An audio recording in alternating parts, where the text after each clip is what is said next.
the pop culture feel and you will. Hey, what flavor monster is that? It's called Ultra Paradise. But it doesn't make me feel like I'm on vacation, unfortunately. No, that's too bad. I am now officially addicted to the new Ultra Strawberry that they have, the new Ultra Strawberry flavor they came out with.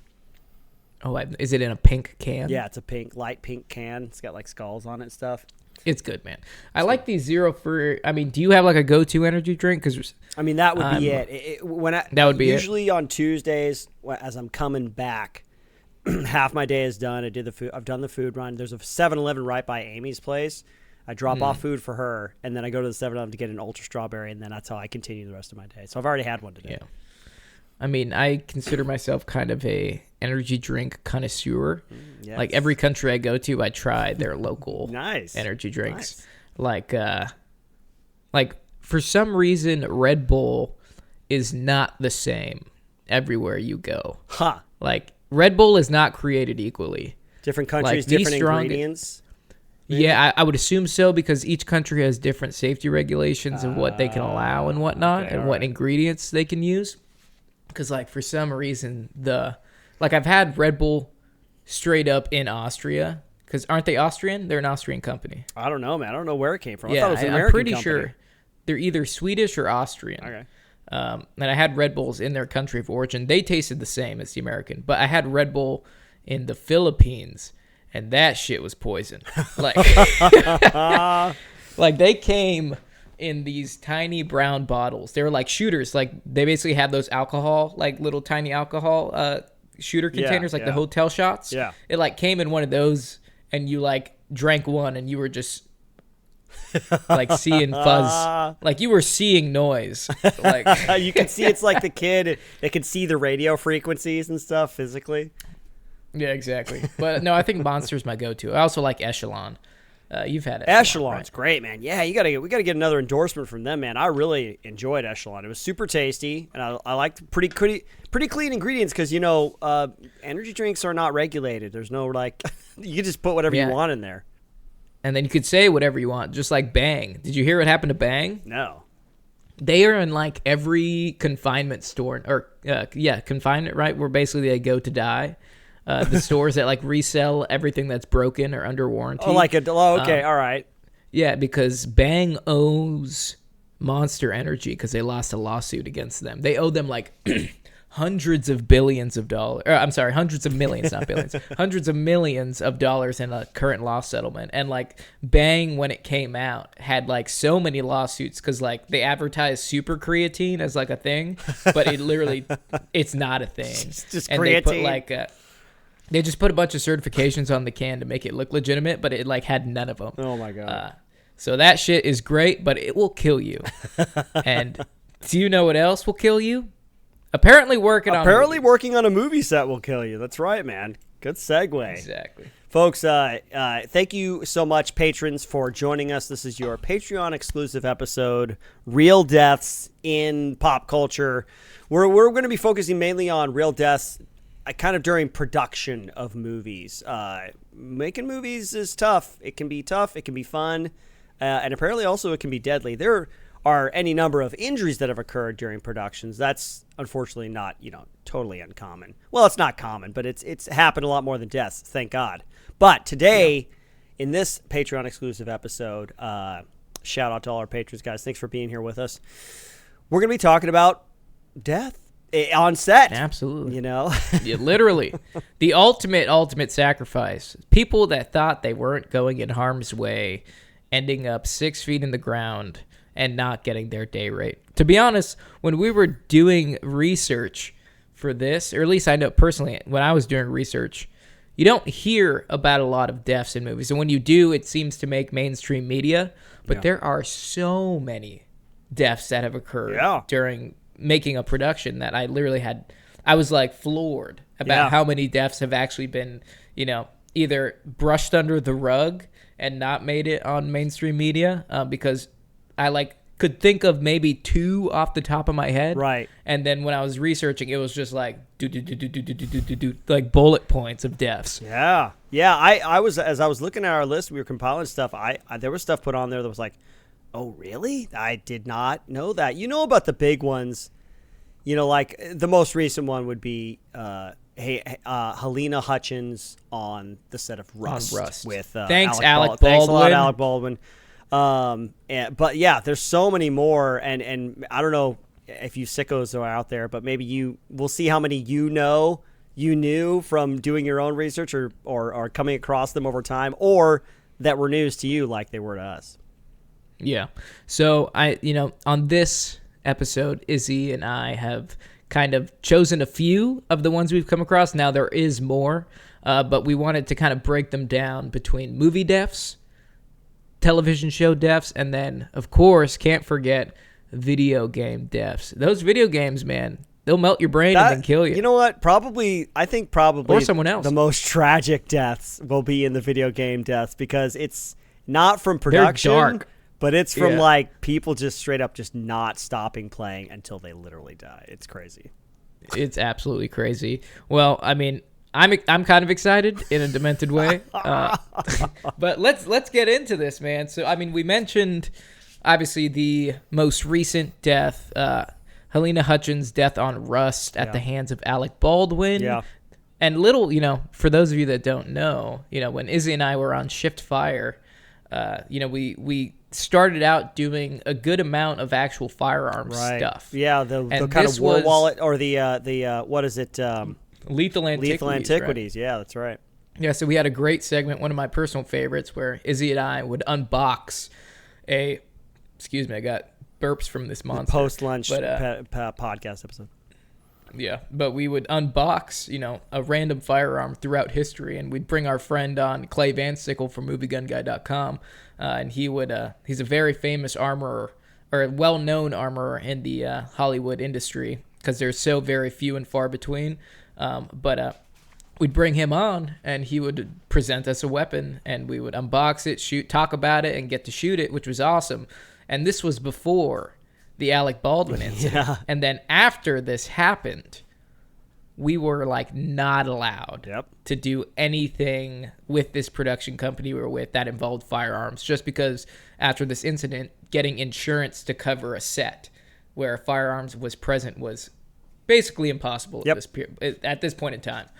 So a little personal connection to this one for you guys. Yeah. But let's talk about what happened. So it's October 23. Helena Hutchins, cinematographer. Alec Baldwin, star of the film, is a Western called Rust. He's also producing. Basically, accidentally shot and killed her and injured director Joel Souza with a prop gun, actually. Investigators now believe that the firearm was loaded with a lead projectile or a live round of ammunition. Approximately 500 rounds were recovered from set. Since the tragedy occurred, information has surfaced about the production's unsafe working conditions, the inexperience of the armorer, Hannah Gutierrez-Reed, and assistant director David Hall's history of on-set injuries. Gutierrez-Reed and Halls have retained lawyers and experts have weighed in about the likelihood they will face criminal charges. On October 30th, Baldwin joined the growing chorus of voices who are calling for limitations or alterations on the use of firearms. Of course you are, Alec. Of course you want to be on the right. You want to get on the right side of the crowd on this one. Yeah. No, the one thing that really bugs me about this one is if you're any sort of Second Amendment supporter or, you are a firearm, guy, after this happened, you kind of had a smile on your face because Alec Baldwin has been crying wolf about firearms and how they shouldn't be available and how they should be banned. And he was one of those Hollywood superpowers that was a well-spoken voice about gun control. Yeah. And then, the irony of this entire situation is that you are so ignorant to the fact that these aren't just toys, to Baldwin, I'm sure it was just another day on set utilizing these things that, shouldn't be treated as, these scary objects, but treated responsibly and, taken seriously. And the fact that, he didn't do the due diligence on his own and just relied on other people to That's like rule number one. You like, That's you never firearm point- safety rule number one. Yeah, it's like don't point at something you don't intend to destroy. When someone hands you a firearm, clear it yourself. Don't just rely on the armorer, because apparently, like, more information came out about this Gutierrez Reed chick, and like they were shooting the weekend before with the firearms, real ammunition, and just failed to clear it. So it was just huge mistakes on every single party. And I think, at the end of the day, it's the guy that pulls the trigger's fault. And then to literally band together and say, like, see, this is the reason we need safety regulations and, like, we need to take firearms off set. It's kind of, it's terrible. Yeah. It's the flip side of this is that there are all of these regulations that are already in place. You just have to follow them, and there was failure on this set on so many different levels with the personnel that they hired and the not properly clearing of the weapons. Like, how did that weapon get fired and then not get cleared even once between the time it was clearly used and the time it was being used on set? Or even the ammunition to be checked. Absolutely, yeah. And just even having, I don't know what might have happened if Alec Baldwin had a basic understanding of firearms, to maybe, I don't know. It's you can backseat quarterback this all you want, but the point is that on-set accidents are so few and far between over the years because of the mandated safety measures, because of the good workers like Clay Van Sickle. Even on the stuff that we did with Lethal Antiquities, he was checking it. We would handle it.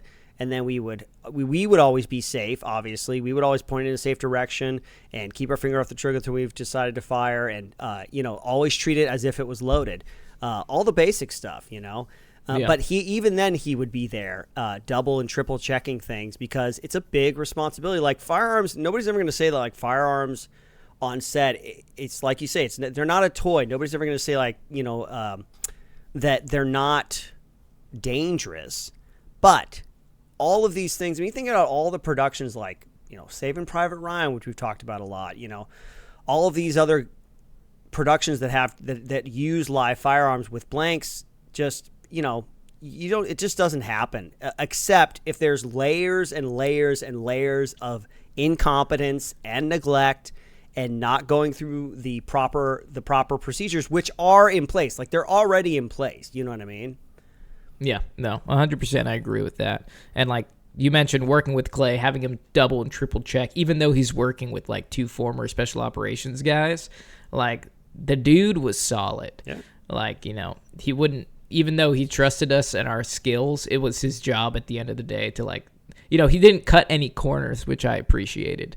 But this is, this is what's current. At least the most recent, example of this, but going through another one of our examples that kind of shows the same type of personality and attitude towards firearms. We have an example from 1984.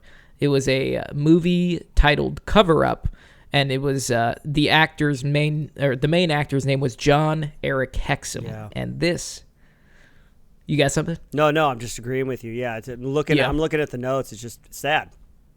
Yeah, it's pretty sad. And this one states what happened was on October 12th, 1984, Hexum was starring in CBS's new spy thriller series Cover Up when he picked up a .44 Magnum pistol that had been loaded with blanks. After learning of more shooting delays, he held the gun to his head and joked, "Can you believe this crap?" Before pulling the trigger. The 26-year-old thought the prop to be harmless. On the contrary, the blast's impact sent a bone fragment the size of a quarter into his brain, causing internal hemorrhaging. Hexum was rushed to a Beverly Hills medical center. After 5 hours of surgery, he remained comatose. A week later, comatose. Is that it? He remained comatose? Yeah, that's right. Yeah, comatose. Yeah. He could remain comatose. Yeah. A week later, on October 18, he was taken off life support. Anthony Hamilton was recast as the lead of the show, which ran for one season. Hexum's mother, Greta sued 20th Century Fox and Glenn Larson's Productions, settling out of court for an undisclosed amount. His quote-unquote cover-up co-star Jennifer O'Neill told Fox News that his death was a tragedy, gun safety is essential, and needs to be professionally addressed to spare the tragic loss of innocent lives, said the actress. So, like, even working with blanks, blanks are still dangerous. Like, there are still regulations in the military when using blanks. Right. Like, you never shoot somebody that's closer than 10 feet in a blank, because the way a gun works is it utilizes gas pressure in order to reset the bolt and rechamber it, recock it, and load a new round. But that gas still needs to go somewhere. Right. Like, especially when you're working with movie blanks, and on revolvers, and I'm sure it's a 44 Magnum, so you can still rock it single action or double action, I'm pretty sure. But this is back in the day, so they were probably single action to where, like, that gas was still going out of the barrel because it doesn't need to reset anything. And it is enough, and it is also extremely hot gas, but it is absolutely enough to cause a concussion or something powerful enough to break bone, especially something straight up. But the fact that the actor pulled a blank to his head and pulled the trigger just shows, like, that level of, ignorance and, like you said, neglect and incompetency. Yeah.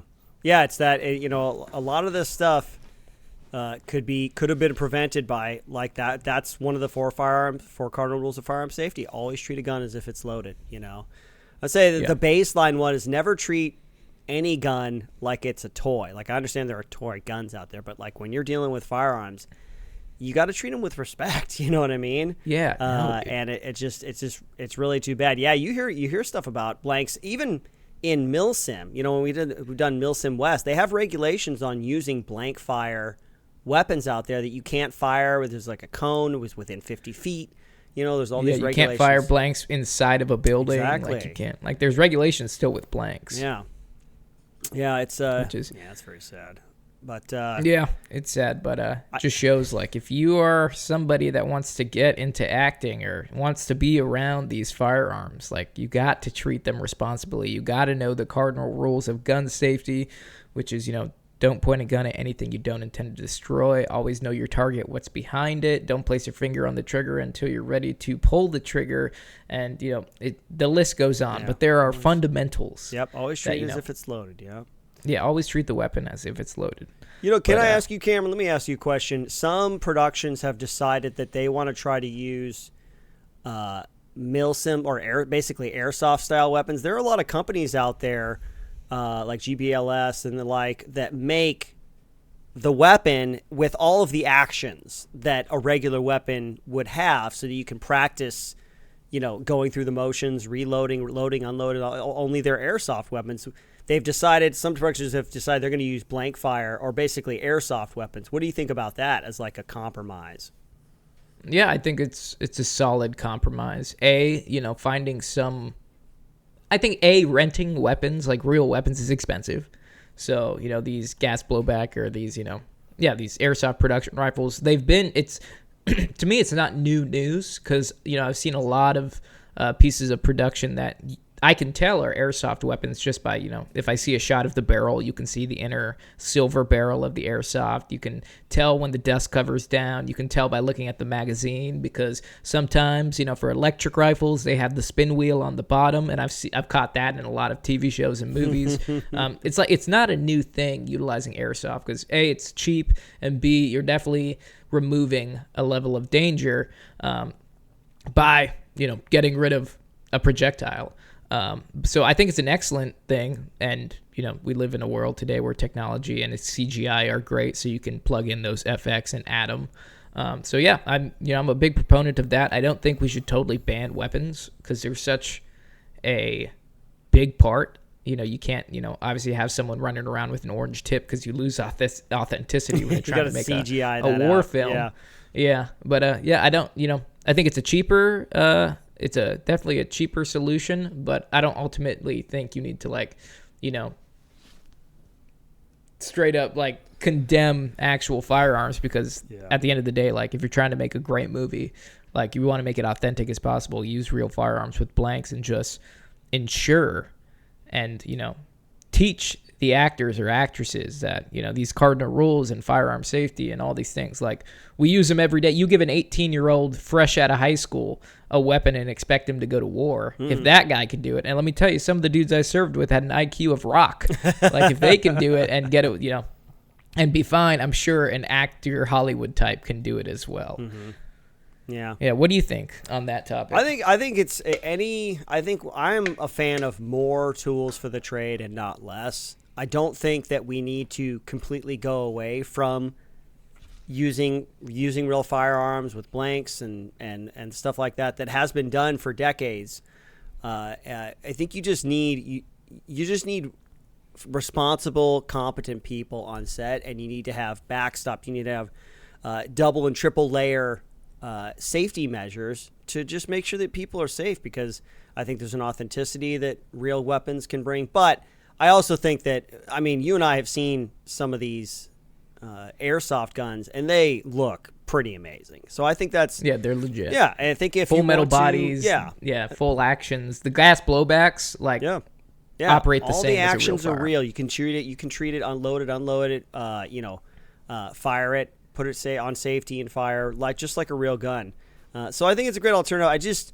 I'm not a fan of doing anything out of fear. I know that production companies, nobody wants anybody to die, nobody wants to get sued, but I think a lot of this stuff is an overcorrection, and it's also, I think, especially with the Rust, it's just getting caught up in the cultural moment. It's a hot button issue these days, and so people are going to grab onto that and use it as an excuse to push for some political purpose or whatever. Exactly.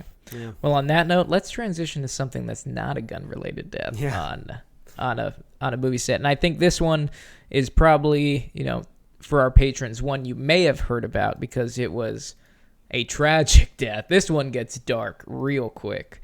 But this is Vic Morrow, Renee Shin-Yi Chen, and Micah Din Lee on the Twilight movie. Not the Twilight movie. Yeah, Breaking Dawn, Part 2. Twilight Zone, the movie, 1982. Now, you're probably asking yourself, Twilight Zone movie. I've never heard of that, or I've never seen that.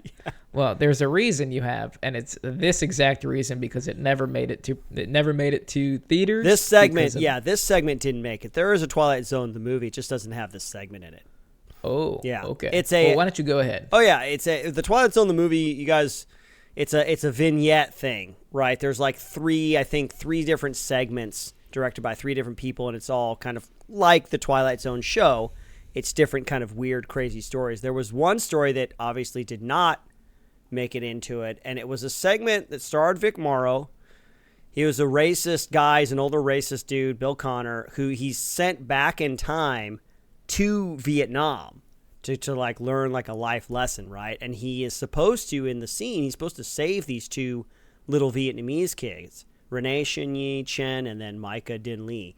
And the sequence is they're trying to escape from a helicopter, a Vietnam War era helicopter, and unfortunately, because of a pyrotechnic, the helicopter crashed and it decapitated them. They got sliced to pieces because it was an actual helicopter, and when it crashed, it killed them all instantly.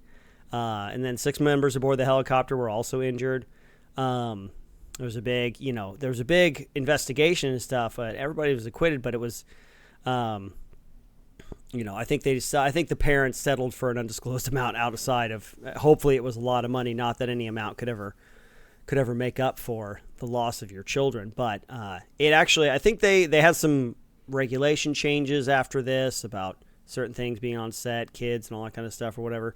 But yeah, this one's super dark, Yeah. There was also 6 people on board that helicopter that were severely injured too. Yeah. It was just a recipe for disaster. And the crazy part is this death was probably captured on camera. Yeah, somewhere it exists. Yeah, the moment. You can see this somewhere. I don't know where you could find this. Probably on the dark web somewhere. Yeah, probably on the dark web somewhere. Got to sell a couple pieces of hair and some toenail clippings to get it. Yeah. Or just dip into your crypto wallet to find this. But yeah, super tragic event. I couldn't imagine. All of these end in an in-court settlement for an undisclosed amount to the families. Right. But like you said, how do you put a monetary amount on like a 7-year-old and a 5-year-old's life. Yeah. Yeah, man. Another kind of higher profile one that you might have heard of is Brandon Lee from The Crow. Brandon Lee is, of course, the son of Bruce Lee.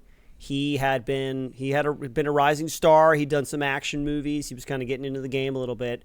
And then The Crow was actually a bit of a different kind of role for him. And this was in 1993. And I think he was, was he the same age as his father when he died? It was kind of like that. I don't know if it was like, they called it the Lee curse, the Lee family curse or whatever, because his dad died and then he died. But basically, he was fatally shot in the abdomen with a prop gun that had been improperly loaded. Michael Massey, who was playing the drug dealer Fun Boy, the scene was basically that he was going to shoot him in the chest.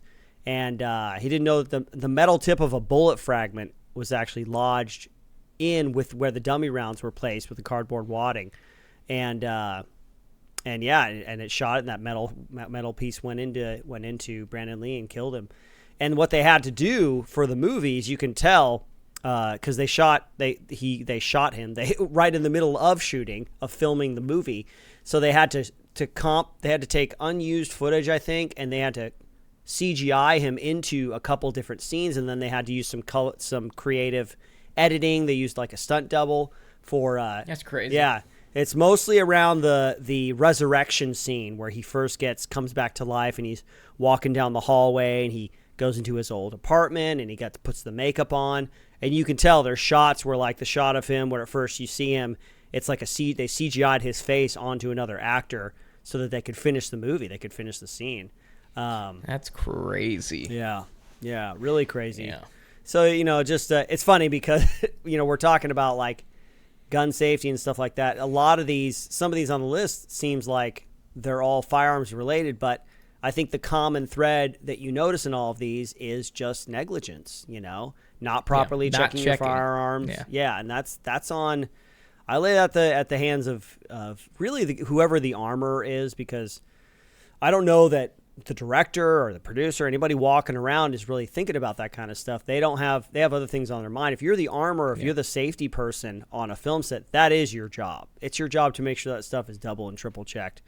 And it's just a sad thing when that happens. But you notice it was we got 1984, and then 1993, and then I'd have to check the list, but like nothing until like Russ, right? So it's like 3 deaths over the course of a 30-year period, which God forbid anybody should ever die on a film set with a firearm. But that's a really that's a good that's not it could be a lot worse with the amount of firearms that have been used on set over the years. Could be a lot worse, but it's not, because there are responsible people out there. Yeah. 2 things. To answer your question, he was 28 when he died in this movie, and his father, Bruce Lee, was 32 when he died. Okay, so not the same age. Not the same, but pretty damn close, 4 years. Second, you mentioned the dates, which is interesting to me, because you had like almost 20 years without an incident, at least that, for firearms-related death. And you can, from talking to Clay, and he's like, there aren't that many armorers in Hollywood. And now I can kind of figure out why there aren't that many, because after a surge of like accidents like this, like they probably buckled down and just used who was doing it right. Like, why risk bringing on a new person or bringing on like a quote unquote no name armorer on set and putting that level of trust when there's been this level of accidents reported. And I mean, looking at the Rust one, it's because she was quote unquote inexperienced. Like that is a new person on the set. So I can kind of start to see why there aren't that many armorers, because it's probably extremely difficult to get in that space, because the level of trust required from like these directors or whoever's casting these armorers, they're probably like, we're going to use this guy because he's done it right 1,000 times, because nobody cares. The saying, nobody cares how many times you did it right. Everybody cares about the second you do it wrong. Right. It's like comms. So that just made me think about probably why there was that level of gap there. But we have another one here. Not a firearm-related death, I don't think so. Yeah, this one was just a tragedy. It's Sarah Jones, and it was from a movie called Midnight Rider from 2014. So Sarah Jones, she wasn't an actress, but she was a camera assistant, and she was killed on set of the film Midnight Rider in 2014 when a locomotive train ran through the set. Wow. 7 others were injured in the accident, with stars William Hurt and Wyatt Russell narrowly escaping. Footage from ABC News 2020 revealed that a hospital bed, which had been placed on the train tracks, pushed her into the speeding locomotive. Jones' family filed a wrongful death lawsuit against 18 defendants, including the film's producer, director, and owner of the train tracks and surrounding properties. Jesus, they were going after everybody. The suit alleged that none of the defendants had obtained permission to shoot on the tracks or taken proper safety precautions, and that they had lied to the crew about this. In 2017, a jury found that 27-year-old Jones' death was a direct result of negligence. The family reached a settlement in 2019. So 5-year battle, but what a way to go, dude. Yeah, that's really too bad. Like, it sounds like they were maybe trying to get around some safety precautions and stuff, because usually if you're filming on a train track, presumably the people who run the train track know something about what you're doing, and it looks like that was not the case. Yeah, like, that's like, you're like, okay, we have the scene today. We know that the train's supposed to be here at, 5 o'clock, but we've never talked to the train people, and the train people don't know we're there. Yeah. So it's just, and then you lie about that. That's like red flag number 2000, This is another one where I'm reading this article here. It looks like the footage from the final moments before Jones's death shows crew members trying to run off the track as the train speeds toward them. That's creepy, man. Somebody somewhere has this footage out there. That's so crazy. Yeah. Yeah. Like, God, just going back to freaking Brandon Lee, like after he got shot, can you imagine you're like the camera guy, you're still rolling while this guy is like literally bleeding out right there? Yeah. Yeah, I'm sure a lot of times with stuff like this, it seems like the attitude would be one of disbelief, right? Because who thinks that this is going to happen when they go to work that day? You know what I mean? And then it's acting, right? You're doing some sort of, kind of thing. So what do you do, like, once he doesn't get back up? They're like, oh, good job, Brandon. Yeah. Brandon? You're like, wow, that was really good. It was like, you almost got shot there. Yeah. And then it's like, wait, this guy's actually bleeding. And so, man, what do you do then? You know what I mean? Nuts. Well, I threw this one in here, this next film, and this is going to conclude our films, even though we talked about one series, but that's okay because I just didn't realize it was a series. But anyways, this one I had to throw in it because it was unbelievable. Oh like, my gosh. First of all, nightmare fuel. And I looked into it, and apparently it actually happened, and I saw the poster. Oh my god. And it's like terrifying. So this was from a movie called Shark, and it was a stuntman death. So the film, originally named Kane, changed its name to Shark after a stunt person was killed by a shark during filming.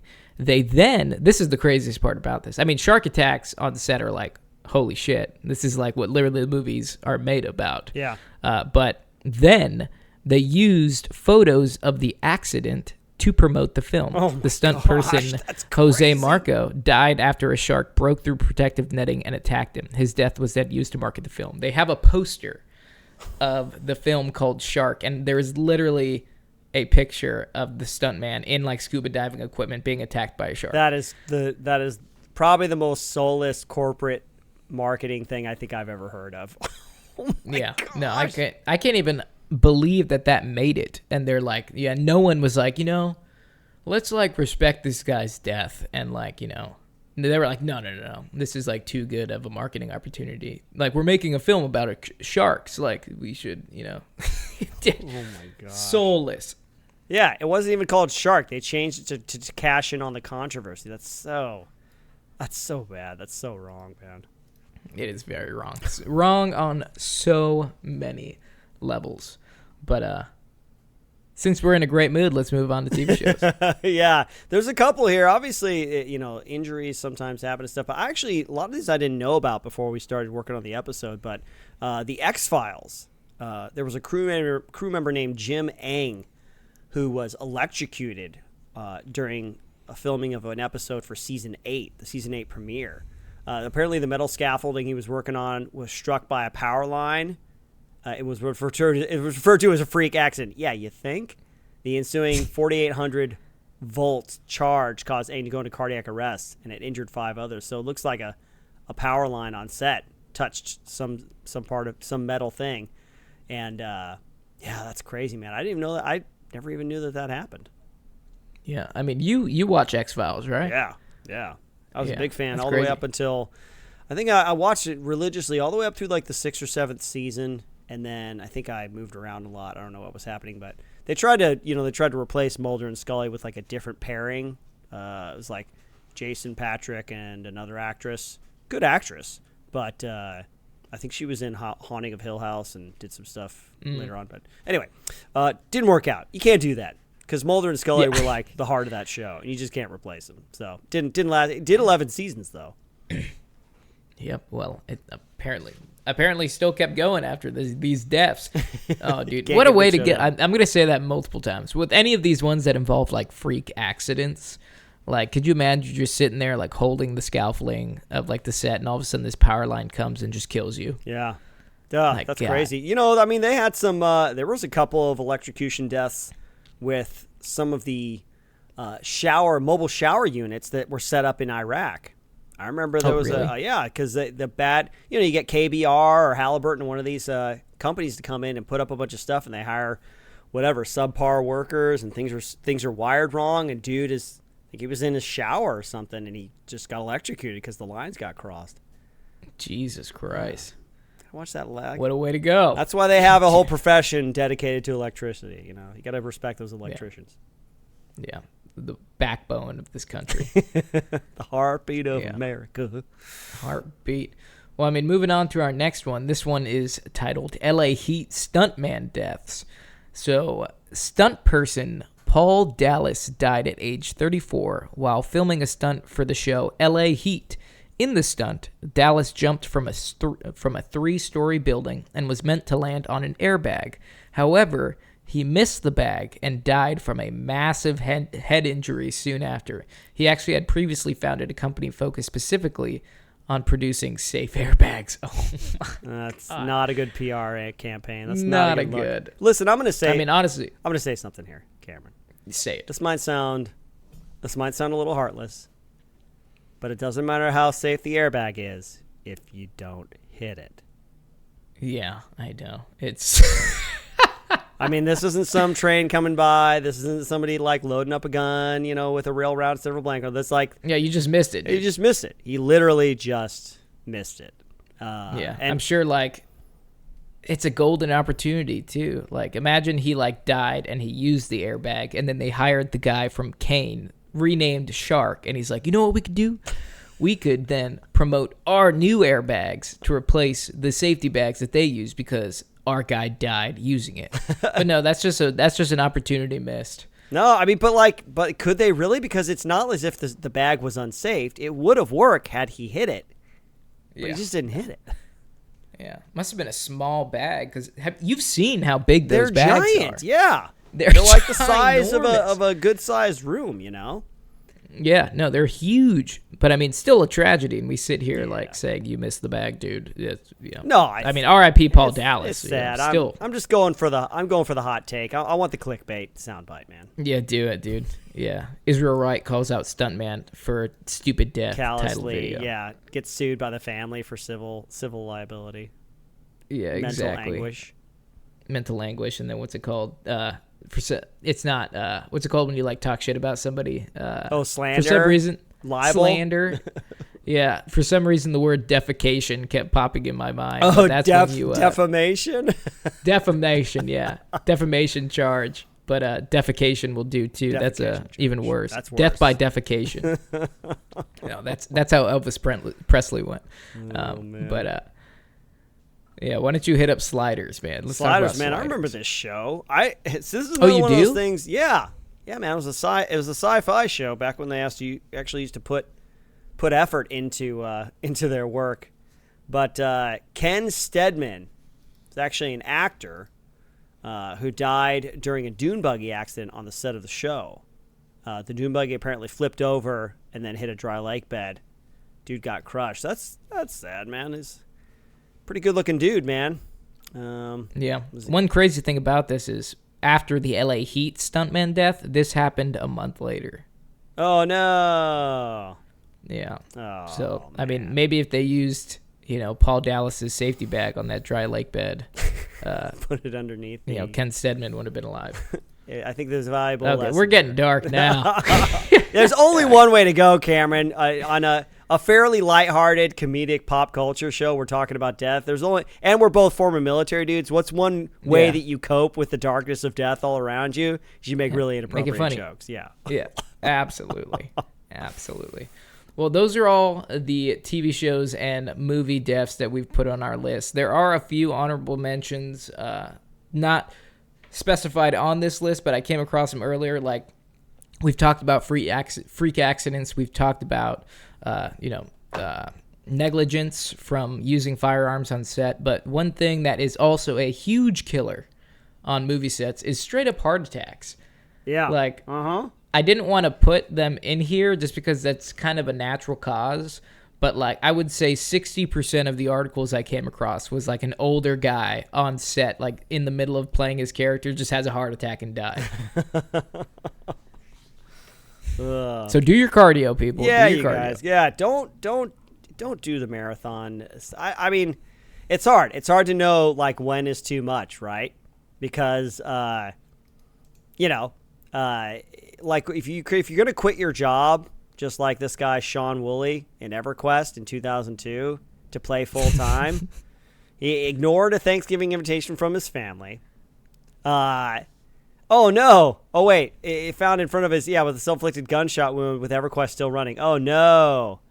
Oh, no. The poor guy. I wonder if he, like, was having trouble in the game and then just, like, couldn't. I'm sure it wasn't the game's fault. The game just happened to be there at the time. Apparently, he had, like, relationship troubles.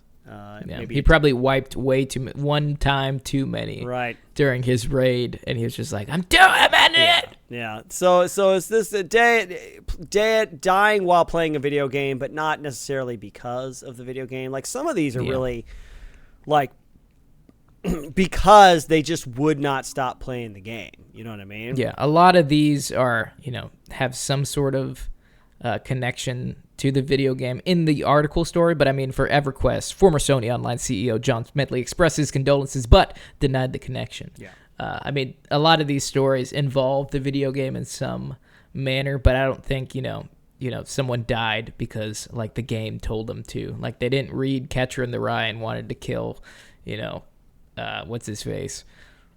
John Lennon.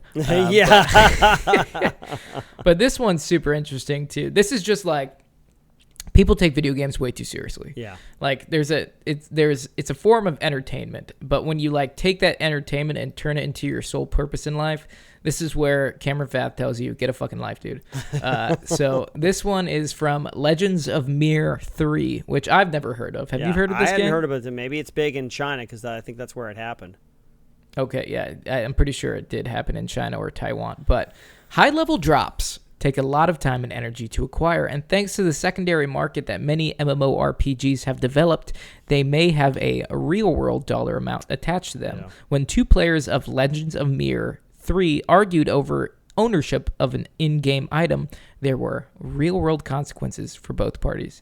So you know about this, like, so you can, like, hire third-party, to, like, either grind for you, level up for you, give you in-game gold. Have you ever used one of those before? No, man. See, I've dodged a bullet, so to speak, by never getting into this kind of stuff. Because a lot of these games, World of Warcraft and so on, are very appealing to me. I love sci-fi. I love the fantasy elements, a lot of this stuff. But I also know myself. And, like, I got addicted to Apex Legends for a short time, like, where it was interfering with my social life, and but I noticed it within myself, and I was able to pull away. I cannot even imagine what it would be like to be playing a game like this, and then to have fake items with actual real world value, like people actually paying real money for a digital object. It's crazy. Beyond comprehension, yeah. I know when I was playing RuneScape growing up, I, like, hired an agency to, like, level up for me. And, like, that that felt naughty as hell. You did? You know, Cameron. yeah, I did. But then, I didn't play RuneScape after that because my account got banned for doing that. Oh, Cameron with a yeah. little bit of dark video gaming history. I love it. Yeah, I remember because I was super young, and like the company I hired, they like called my dad because I put his because he paid for it, and like he put his contact, and they're like, "Hey, I just wanted to make sure that like your kid's not stealing your credit card information because that happens a lot, and we want to get paid." And he's like, "Oh, I don't know." But anyways, Cameron, what's more to the story? Well, before you continue, let me ask you this. Let me sidetrack you one more time because that's what we're all Sure. about here on the PCFM podcast. What's the longest stretch you ever played a game for? Like in one sitting? Ooh. Oh, in one sitting, Yeah. definitely World of Warcraft. And like, how long? Probably like 22 hours. Really? Like, straight up, yeah. Wow. Like that game is addicting. And we also have a story about World of Warcraft on this. Like, and there have been like, you remember the MTV hit show True Life? Yeah, I think so. Yeah. There's like entire True Life episodes about World of Warcraft and how they're so addicting. Wow. And I will be like real life evidence that these games, like all you do is think about it and like you will become a hermit quick. Yeah. But let me finish Legends of Mir and then we'll get there because it's next on the list. So Kui Cheng-Wei acquired a high-level sword in Legends of Mir 3 and then loaned that item to Zhu Qian. Before Kui could get the sword back, Zhu sold it to a third party for $871. I mean, that's not like, for video games, that's like a good chunk of change. Yeah. It doesn't. Like, it literally doesn't exist, folks. I can't emphasize this enough. That thing does not exist. It's a bunch of ones just and grind zeros. for it, my dude. Yeah, so $871 sold to an actual freaking real-life nerd for Legends of Mir 3. Unable to retrieve the object, Kui demanded the money Zhu had made from the sale. Receiving neither, Kui involved the police, who told him that virtual items do not have the same protection real objects do under Chinese law. So it's in China. Could you imagine getting that 911 call? Like, this guy sold my in-game item and he won't give me the money. I'd just be like, all right, have a good day, sir. And like hang up the phone. Go out and touch some grass. Yeah, go out, touch some grass, go kiss a chick or something. Okay, so moving on. Upset, of course. Kui broke into Zhu's house while he was sleeping.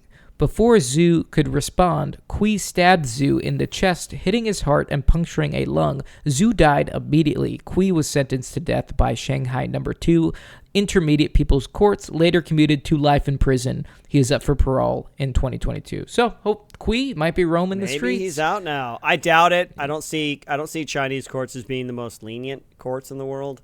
But way to ruin your life at a very young age over something that doesn't exist. Yeah, I mean, what a legend.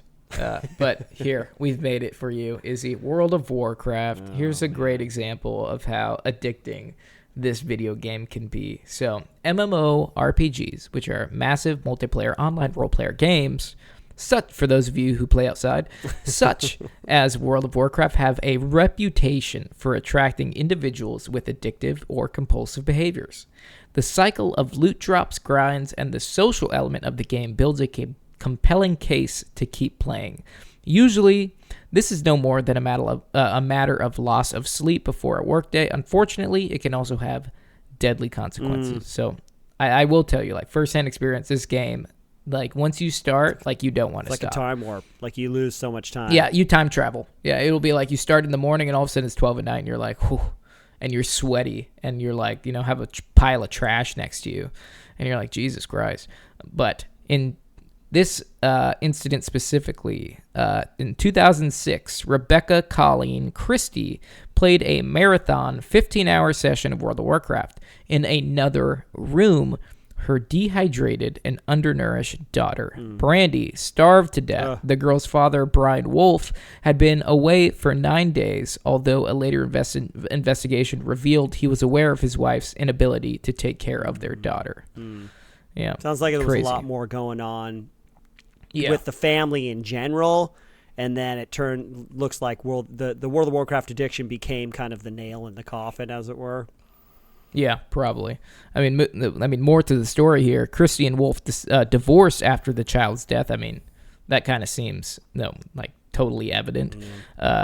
And in 2009, Christie was convicted on charges of second-degree murder and child abandonment, which I think is definitely a fair charge there. In 2011, Christie was sentenced to prison for 25 years. The father pleaded guilty to child abuse and then was sentenced to 3 years in prison.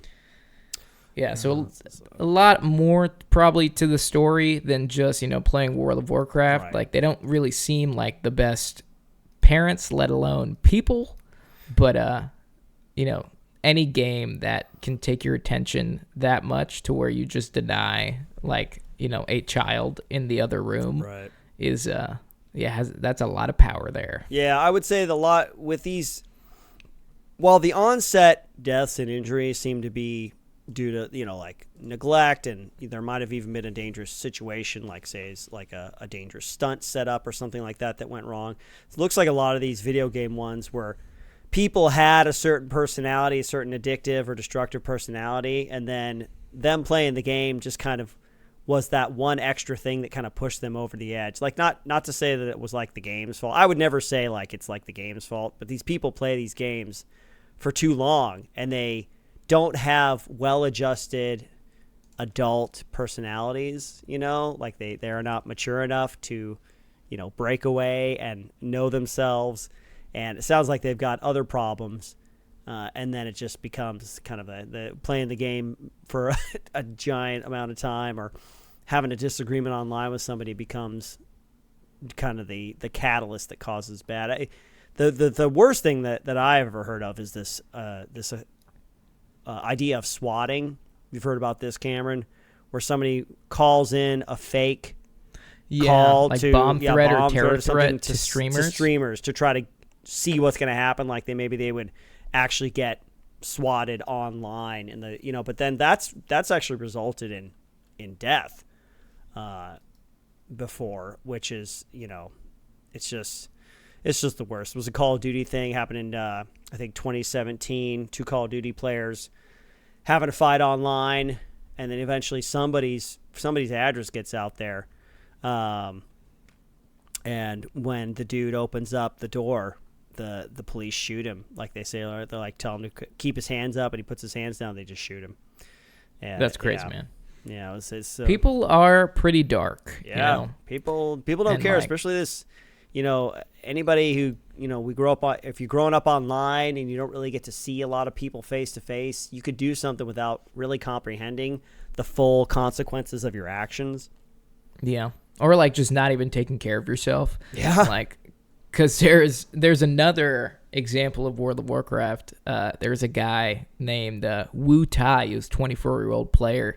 He played the game for 19 consecutive hours at an internet cafe in Shanghai, China, where he collapsed. And those he was next to noticed he wasn't all right, and basically said, I suddenly heard him groan, and when I turned to see what happened, he was very pale and looked uncomfortable. He was dabbing his mouth with a hanky which had blood on it. But then he ended up collapsing, and it was just because this guy was so unhealthy that sitting for those periods of like long binge sessions were just completely, and then you're obviously ignoring, you're not hydrating, you're not eating, you're not taking care of yourself, and this dude ultimately killed himself just from playing the games. Yeah. So it's like, okay, video games are cool, man. I play video games. Izzy plays video games, but you need to be strong enough to realize like your health comes first, and maybe you should get up and like go walk around or get a stand-up desk with a treadmill. Yeah, like as the famous saying goes, there can be only one. I mean, it's only a video game. Great, that's awesome. Well, that is all the stories we have for you, lovely patrons. We have a fan question, and we also have a game. So, Izzy, you want to go ahead and read this fan question from Poultry Lover via Instagram? Poultry Lover via Instagram wants to know, if y'all had to be a bad guy from fiction, which one would you want to be and why? By the way, Cameron, totally off topic. On our break here, before we started filming this episode, the trailer for Rebel Moon, Zack Snyder's new sci-fi kind of epic. Did it come out? Dude, it looks pretty amazing. Apparently, it was his, the general framework of the story was his idea for a Star Wars movie, and you could totally tell. It's like operatic. It's gonna come out in 2 parts. Anyway, totally off topic. I got really excited when I saw it. It looks like legit awesome sci-fi epic action. Nice, man. I'm gonna have to look at this trailer right after we're done here because no, I've been, Rebel Moon isn't like news. Like it's been in the process for a long time, right, and but it's like something that's been on my radar because I'm like have been looking and like pleading for like an epic sci-fi like that goes back to like when it was sci-fi was great and like Dune's awesome. Yeah, but like I want something a little bit more like apocalyptic / like sci-fi lasers and shit. Yeah. But no, the new Doom trailer looks really good too. Yeah. You want to go see that? Are you going to be around in November when it comes out? I'm getting a group together. Okay. Okay. I will be part of that group. But back to Poultry Lover. If you could be the bad guy from any fiction, which one would you be and why? Great question. Hard question because there are so many people. But I think my answer right off the top of my head is I would absolutely be Sauron. Because the Lord of Darkness. Yeah, the Lord of Darkness. I'm missing a finger, but that's okay. So is Frodo. And there seems like a lot of people are missing fingers. But, Sauron had a really good reign. Mm-hmm. Like, he had a good run. He was in charge for a long time. And, like, you can't do everything forever. So, like, I think just being in charge and being, like, the most feared person in Middle-earth, plus you have an entire army of badass, like, orcs underneath you. Yeah. That are like I respect orc culture. Like ever since I started playing Shadow of War, like it's like the orc culture is super awesome. They're just like Rangers. It's like they respect honor and they're fighters and all they do is want to like kill. So I'm like, okay, I can identify with this. So I'd probably be Sauron, or even I'll go one step further. I'll go one step further and say I'll be Morgoth. And so I'll be top of the top. Okay, there you go. I was gonna say, because Sauron's not, you told me that Sauron's not the main dude, Yeah, no, Morgoth's the big baddie. Just off the top of my head, without thinking of it too much or too hard, there's a story arc in the X-Men series where basically like Magneto, I think they have like this place called like the Savage Lands or whatever, where mutants on Earth are kind of hunted and they're suspected, and there's all this legislation that starts getting put up, against them. And so in the comic books, at least, I think there's this place called the Savage Lands where like mutants can like live free. It's kind of this wild kind of dinosaur-y type place, like forest and stuff.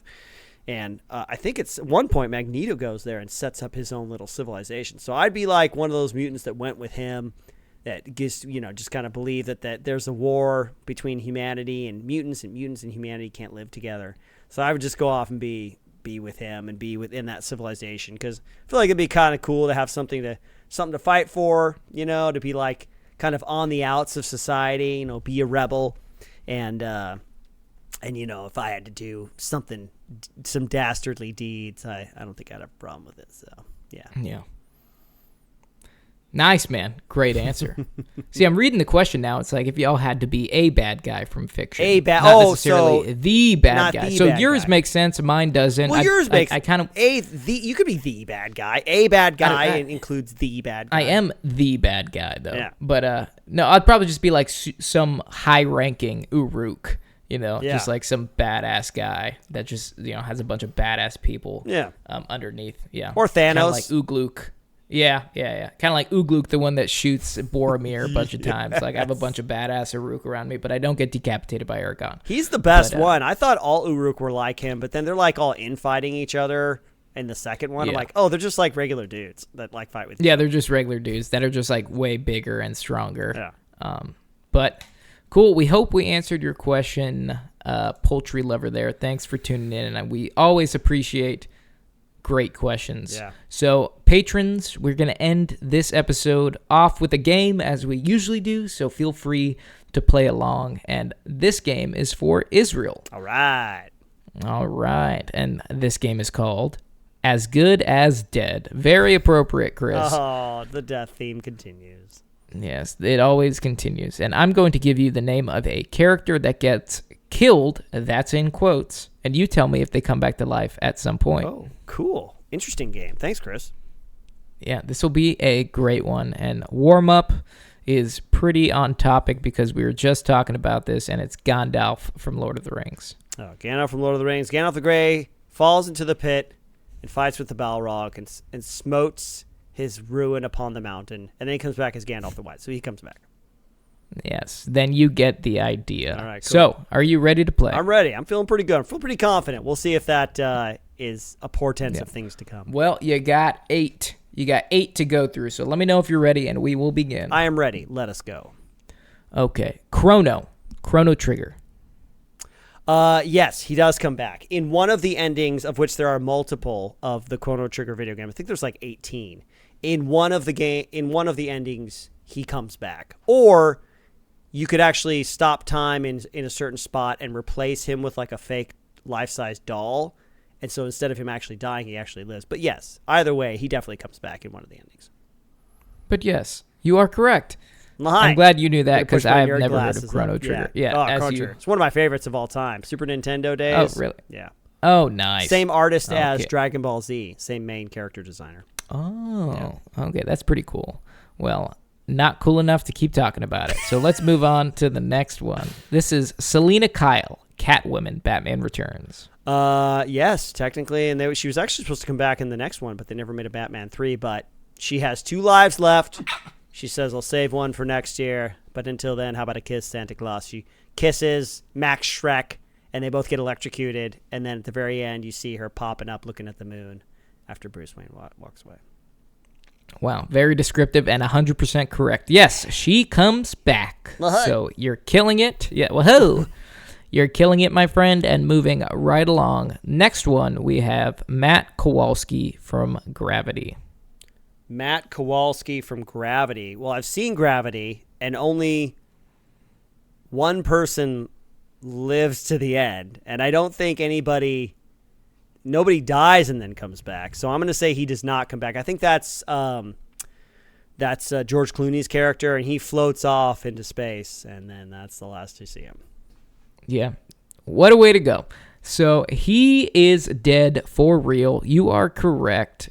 Great job. Yep, put those glasses on. Push them up. Oh, hey. Nice. Very appropriate. Okay, you're crushing it, my friend. Moving on. Got 5 more. Bucky Barnes, the Winter Soldier, Captain America. Oh, that's a big reflection. Sorry, guys.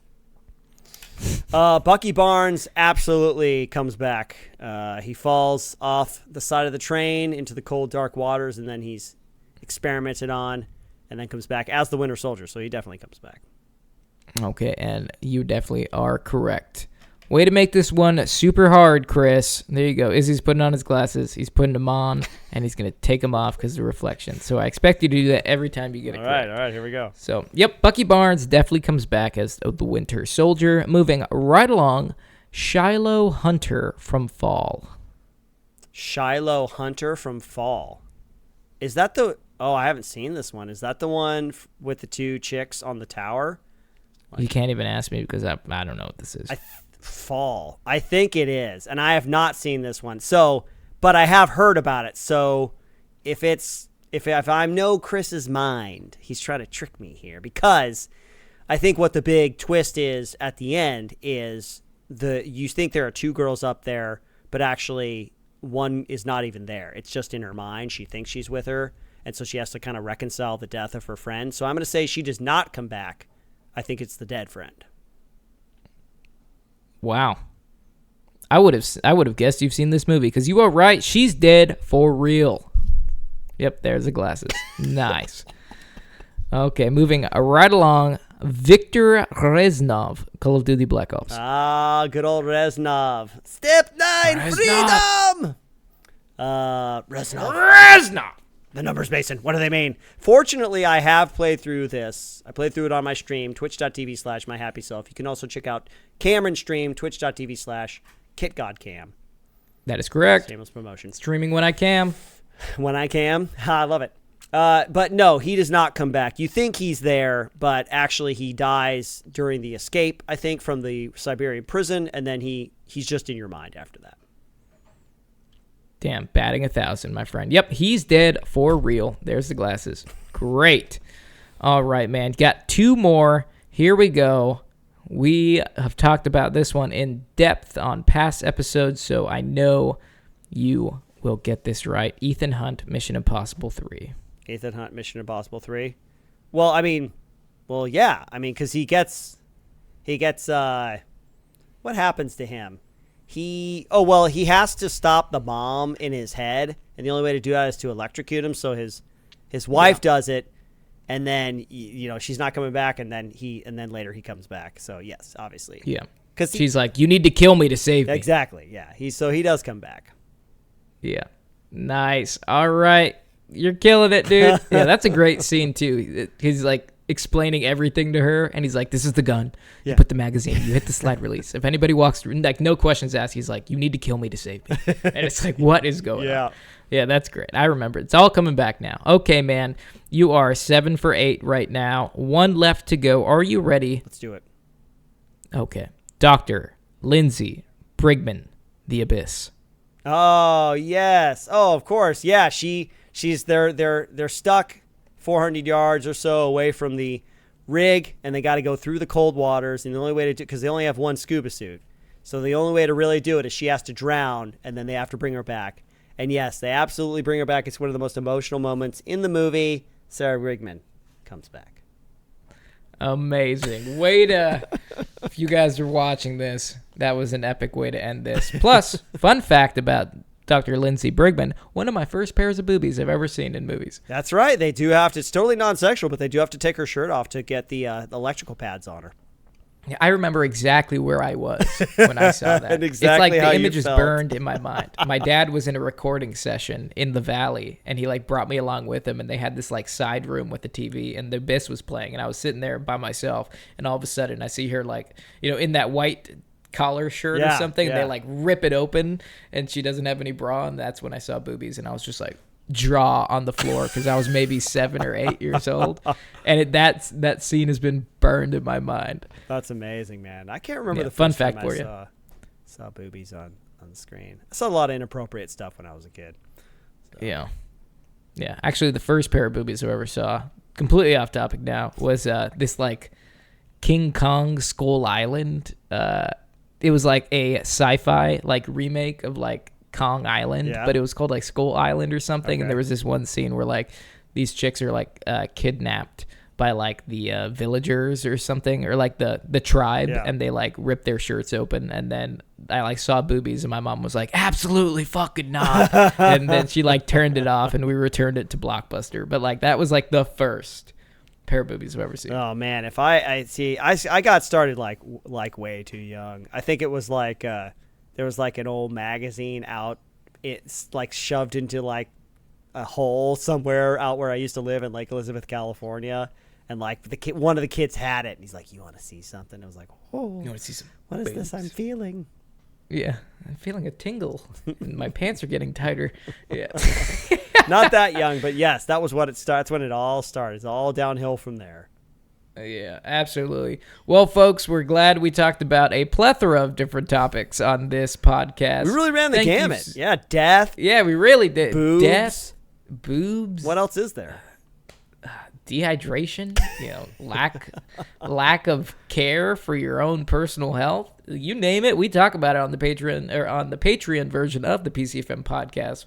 But folks, that's all we got. Thank you so much for joining us. We had an excellent time. This was a really fun episode.